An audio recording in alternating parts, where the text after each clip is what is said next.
Football খেলে গেছে অনেক লেজেন্ড, কিন্তু সব লেজেন্ড একটা নামের সামনে মাথা মতো করছে।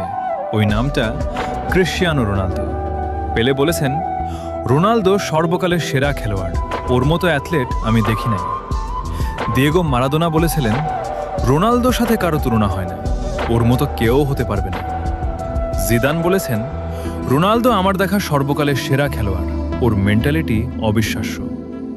রোনালদিনহো বলেছেন, রোনালদো ফুটবলটাকে অন্য লেভেলে নিয়ে গেছে, আমি ওকে সম্মান করি।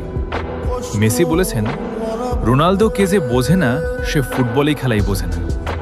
নেইমার বলেছেন, রোনালদো একজন কিংবদন্তি, তার খেলা দেখলে যে কেউ তার প্রেমে পড়বে। এমবাপ্পি বলেছেন, রোনালদো আমার আইডল, ছোটবেলা থেকেই তাকে দেখে খেলা শিখেছি, আমিও তার মতো হতে চাই। কাকা বলেছেন, Ronaldo great of all time god, এবং তার সাথে কারো তুলনা হয় না, সে